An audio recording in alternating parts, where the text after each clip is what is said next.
Hello, welcome back to another one of my ramblings about movies.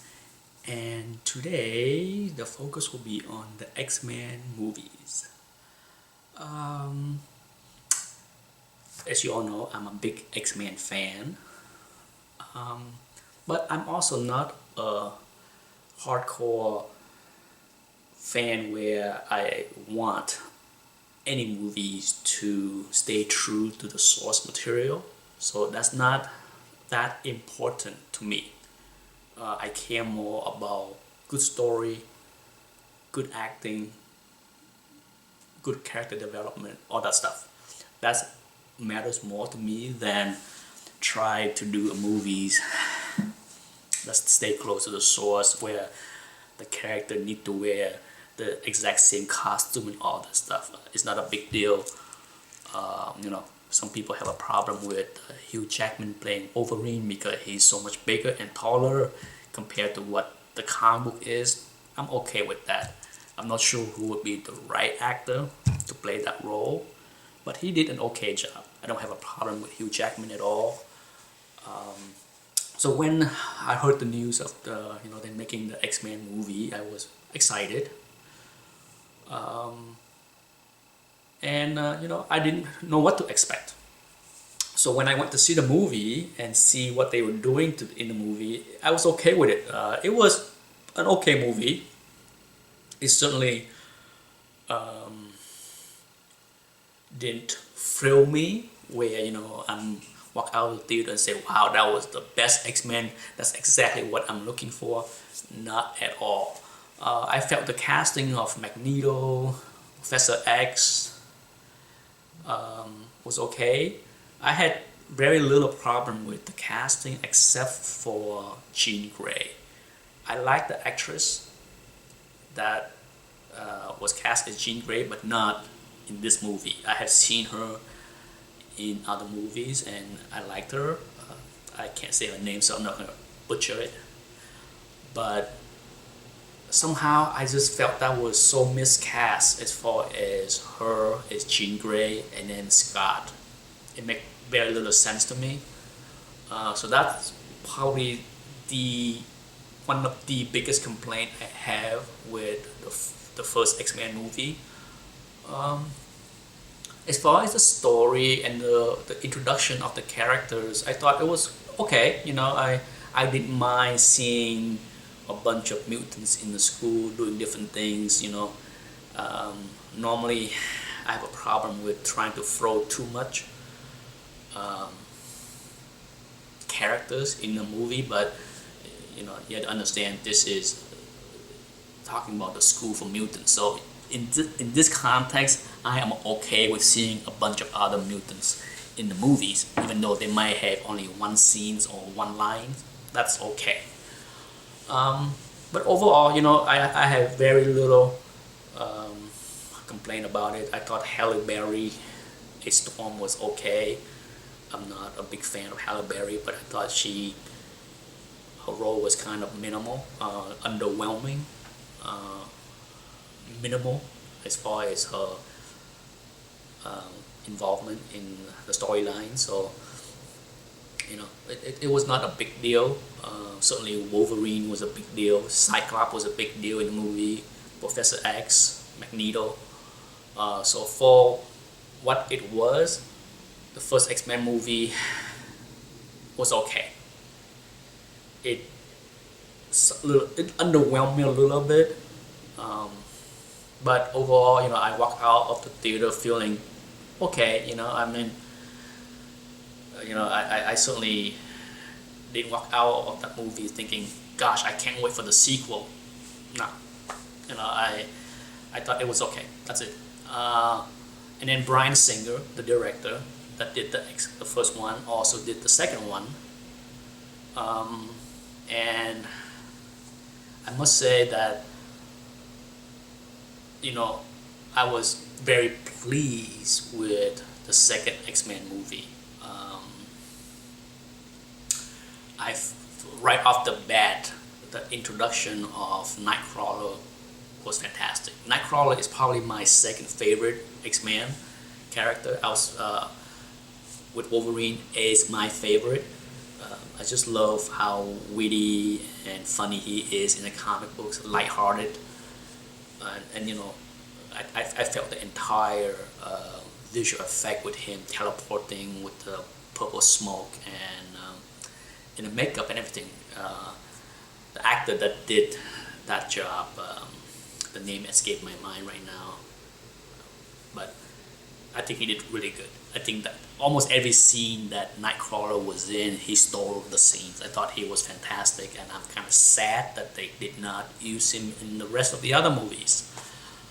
Anyhow, the storyline was pretty decent. I like what they're doing, the focus on Wolverine past, the introduction of Stryker. You know, there was a lot to like about the direction of the movie with Lady Deathstrike. It was really good. I enjoy X-Men 2 a lot. Maybe not so with other people, but for me, that movie was a fun ride from the start to the finish.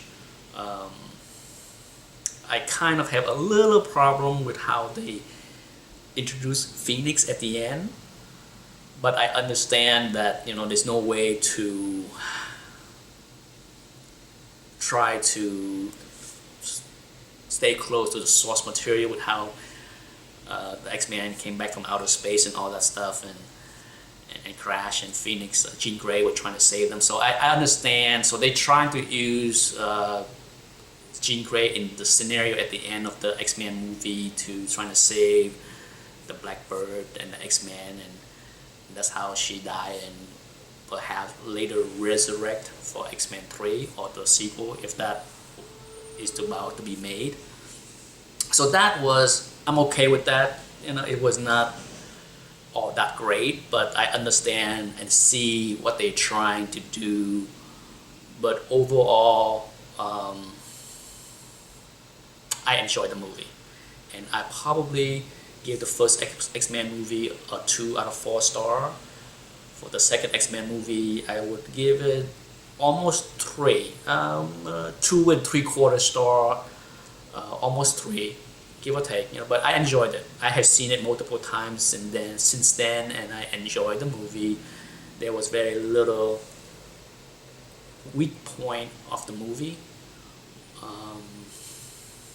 So naturally, I was excited. So after X-Men 2, I was definitely excited to see X-Men 3 if they are about to make, and that was one big letdown. I don't know what the heck happened about, you know, Bryan Singer leaving X-Men 3 to do Superman Returns. Bad idea. But you know, there's so many things that is wrong with X-Men 3. I don't even know where to start. I can harp on this all day, but the high point of the movie would be see more of Kitty Pryde. Very disappointed that they did not bring back Nightcrawler. Very disappointed. I was pleased to see that they introduced Angel, so that was a good thing.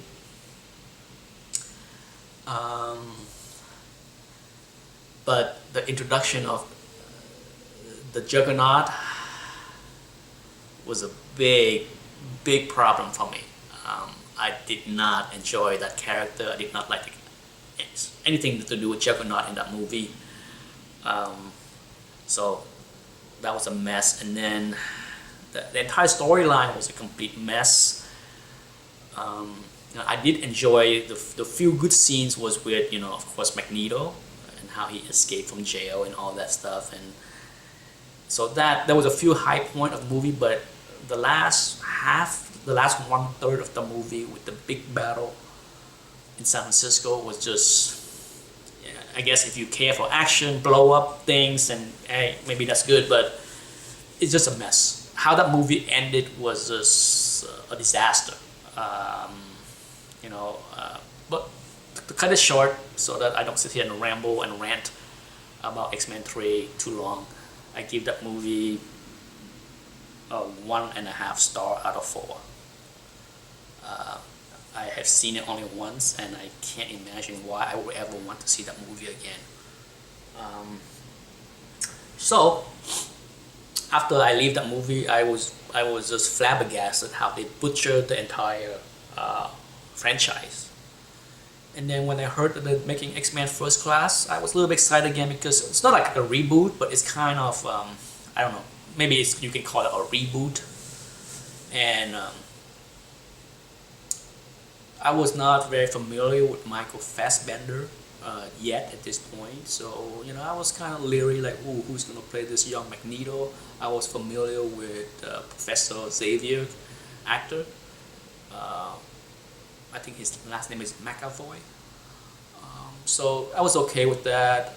Jennifer Lawrence, I have seen just a little bit of her work. I was not sure what to think of it. But overall, I like the premise of what they're doing. So I was semi-excited, and when I went to see the movie, it was good. I had to say that one of my biggest problem with X-Men First Class is the very first few minutes.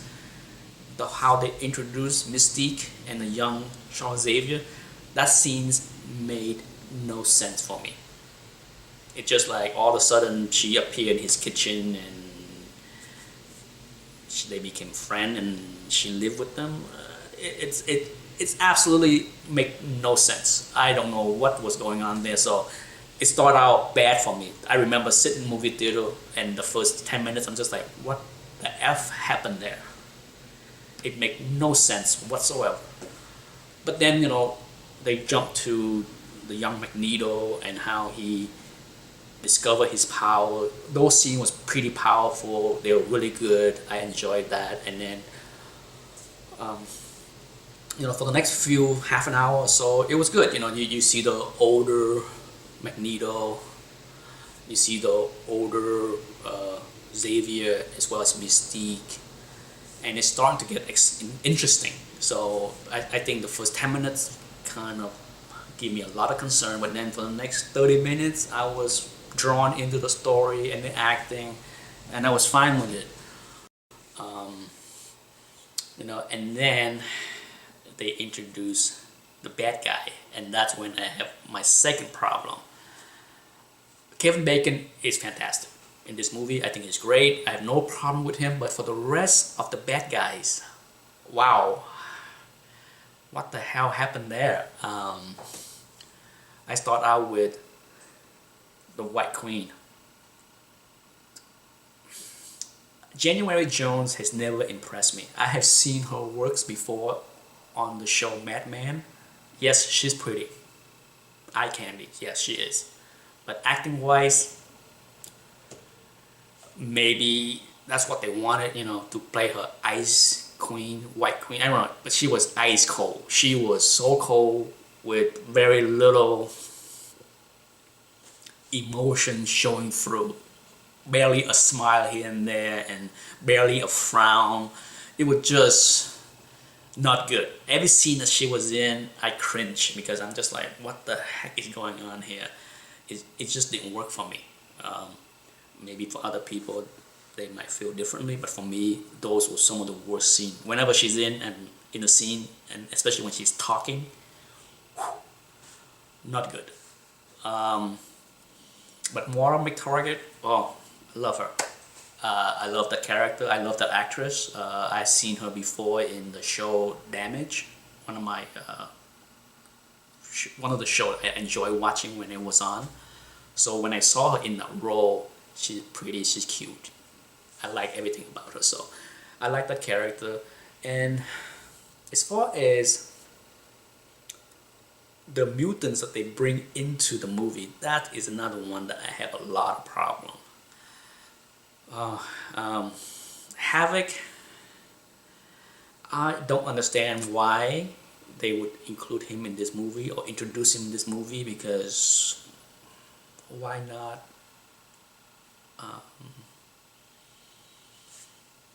Cyclops? It makes no sense to include Havoc now. I like Banshee. I thought Banshee introduction was good. I like the entire scene with him learning to fly. That was pretty fun to watch. But the girl with the butterfly wings, I'm not sure why they even introduced her, as well as Darwin and Riptide. It was a mess. You know, there are so many other important mutants that they could have introduced that would have been fun. If you do Havoc, why not Polaris? Okay, it just makes no sense to me how they decide to pick 4 or 5 of this character. The introduction of Hank McCoy was important, so that was a good introduction. I have no problem with the actor that played his part. I thought halfway through the movie, I enjoy Mystique a lot. I like how they're building up her characters and how she struggled with acceptance with other people. So that was a good part of the movie, as well as her interaction with Hank McCoy. So that was all good, as well as her interaction with Magneto. I thought that was really good. So the movie went well. The bad part I would highlight would be when the bad guys show up to the school to try to convince the young student to like either join us or be destroyed. That was one of the other bad scenes, because when Darwin was dying, that was the worst scene of the entire movie. Because if you watch that scene, you probably remember that the only other person in that scene really that watched Darwin disintegrate from within is Havoc. Havoc was standing there watching his friend getting killed, and all you see is nothing. Stone face, nothing. Not no, oh, no emotion. I remember sitting in the movie theater watching that scene. I'm just like, what the F? You gotta be kidding me. Who wrote that screen? Who directed that screen? That was just freaking bad. That annoys me. That scene was one of the worst scenes in all the X-Men movies. But, you know, the good thing is that movie ended well. I enjoyed the last 30 minutes of the movie, how the story wrapped up, and how you see Professor Xavier get paralyzed, and how Mystique joined Magneto, and all that. So overall, when I walked out of the theater seeing X-Men First Class, I really enjoyed it. I already highlight all the flaws of the movie. But it's if I had to rank it, I probably will rank it, pretty much a tie with X-Men 2. A lot of people say X-Men First Class is the best of the. For me, it's even. I enjoy both movies, and I couldn't pick which one is better than the other one. They both have their flaws, and I felt X-Men First Class had a better story, but some of the bad acting, bad characters on X-Men First Class brought it down a little bit for me. Before I go, I can rant one more scene. The scene where the White Queen was being interrogated and tortured by Magneto and Professor Xavier. That was one of the worst scenes, because here she is being tied down by Magneto with his power, and he's squeezing her using some kind of metal rope. And if you look at her face, January Jones showed almost no pain. It was like, oh, you're hurting me. It was just so bad. I mean, I remember watching that scene, and that was another one of those like what the F scene for me, because I'm just like, that's just crappy acting. Anyhow, so now we are moving on to the upcoming movies with Bryan Singer returning. I'm not sure what to think. I am a little bit scared of the storyline. Whenever you have time travel in a movie, it's always tough. I mean, plot holes for science fiction, as I mentioned before, are plentiful in science fiction, sci-fi movies. But when you add in time travel, it becomes even more kooky. So we'll see. I'm not all that excited about what they're doing with all the casting. I'm tired of hearing every other week some new actors are being cast for some secret roles. So let's hope it's not a complete mess like X-Men 3 with 50 mutants running around doing crazy stupid things. And so for that I am a little bit concerned. But I will go see it just as I have all the X-Men movie, and hopefully I will do a review when it came out, and hopefully it will be good. I'm always hopeful that they do something great for the X-Men. I have high hopes. High hopes, small expectation.